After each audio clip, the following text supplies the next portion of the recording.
Does your child struggle with their cursive handwriting? This app teaches them how to do their joins in a fun and engaging way. I'm the ICT guy, and today I'm going to show you a cursive handwriting app that might just be the solution to all of your handwriting worries. So let's get started with the cursive version of Writing Wizard. When you first open the app, it will ask you to choose which font you want to use, and you can also change the fonts a bit later on in the settings. I'm going to start off with the default UK cursive handwriting font, as that's where I'm based.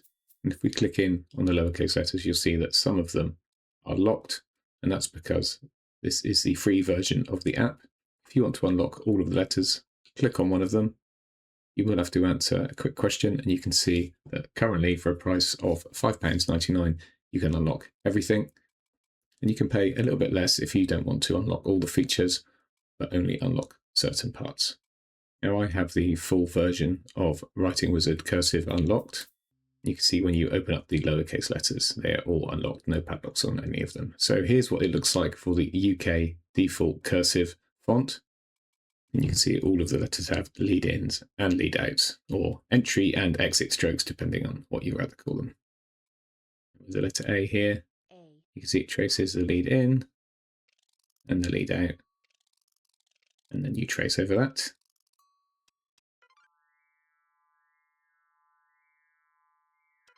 If we go back and have a look at the My Words to see what it looks like in the context of a whole word, choose the word cup.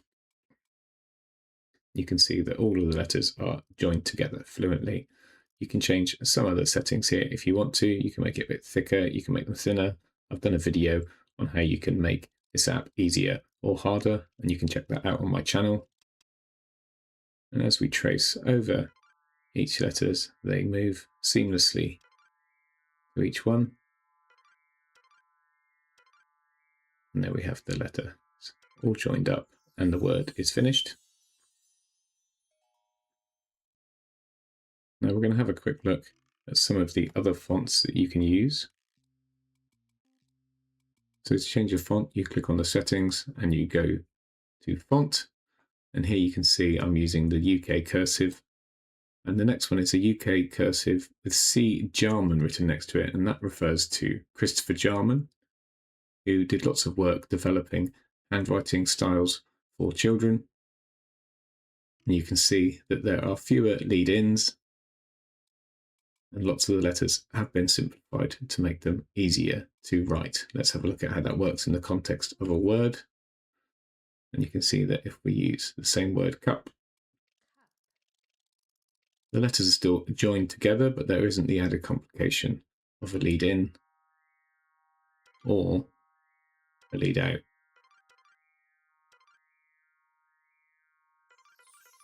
So that's a nice simplified version of a cursive font. Looking at the next UK font, UK Cursive 3, we have a look at the letters. You can see there are lead ins and outs on all of the letters, and they are a bit more stylized. A few more loops on this one. And this is often all to do with the style choices, whether you want loops on certain letters or whether you want to keep them simple.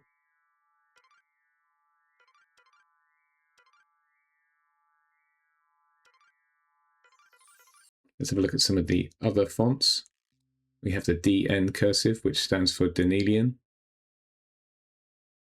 And that was a font designed to help bridge the gap between print and cursive. They all have little tails, they have the lead ins and the lead outs on all of the letters, making joining them easier. Have a look at one of the My Words, which use the word cup again, so we can compare. See that the lead ins and lead outs, some of the letter formations are a little bit curlier, and they are all slanting a little bit more to the right. Let's have a look at ZB Cursive, and that stands for Zainabloza. That's a much more traditional font, lots of loops, and a much stronger slant off to the right, making this look like a much more of a classic cursive style of writing.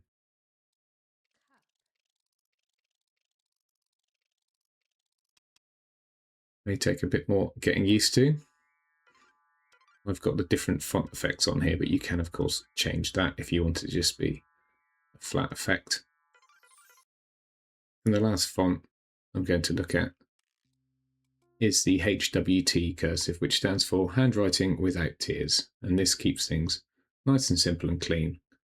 Not a bad font for beginning to learn some cursive, although there are a few unusual letter formations around the M's and the N's that will take some getting used to. I'm not sure how I feel about them, but I probably wouldn't choose this font to practice myself.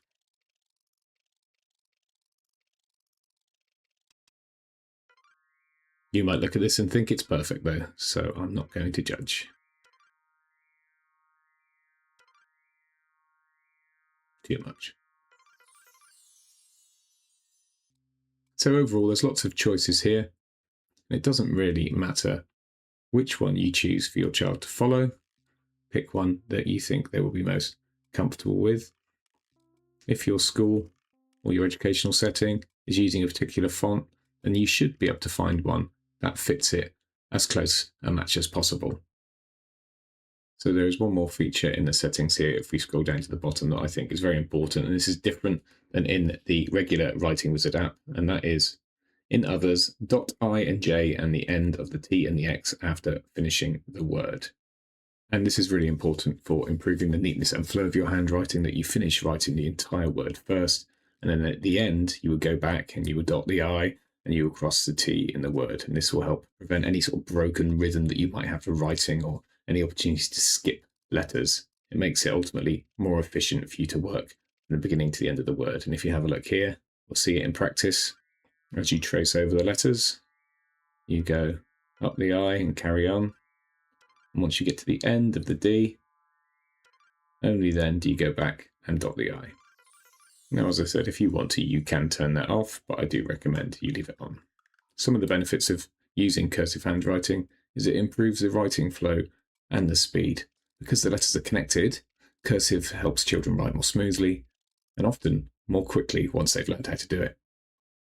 It also helps build fine motor skills. Writing with cursive uses continuous hand movements, and that can help develop their coordination and the control of their handwriting. And sometimes cursive handwriting can also help stop any of the reversal of common letters like B and D. As you're doing it as one unit, joining the letters together, that will help to reduce the amount of times children will reverse letters. Now, cursive handwriting can be harder for some learners. Some children find this tricky at first because of all the joins and the letter formations, and this can cause frustration. You may even question how relevant cursive handwriting is in the modern world. It's only going to be becoming more digitally oriented as children get older, and more time spent learning cursive means less time learning other things as well. Ultimately, like all things, it's not about whether cursive is good or bad, or whether it's right or wrong. It's about using it in the right way for the right learners. Hopefully, this video has shown you how this app works and given you some ideas on whether or not you would like to use it or not. And the guidance from the UK Department for Education does change from time to time, but generally speaking, it doesn't require teaching cursive from a young age, so from reception. In fact, they say the early focus should be on letter formation, size, and control first. And joining letters too early can be a lot harder for beginners, so don't rush into using cursive with your children. But as children get older, when they progress from Key Stage 1 to Key Stage 2, they are expected to be able to form letters correctly and also to join them fluently as they progress. And the goal is joined fluent handwriting by the end of primary school. So the expectation is that children move towards cursive as they get older. Now, the UK government doesn't prescribe a specific handwriting style like some of the ones I've shown you today, so schools can choose when they introduce joining, which scheme to use, and how the cursive looks. So there's lots of flexibility within schools. So therefore, if you are teaching your child cursive handwriting as well, you've got that flexibility. It doesn't have to be a particular method, and the joins don't have to be an exact way. And that's why tools like this app can help, because schools and settings don't all teach handwriting the same way. There you have it, an effective cursive handwriting app. Do let me know in the comments what you thought of this app. And if you found this video useful, do consider subscribing to my channel so you get notified about any future videos I make. I'm that ICT guy, and thank you very much for watching.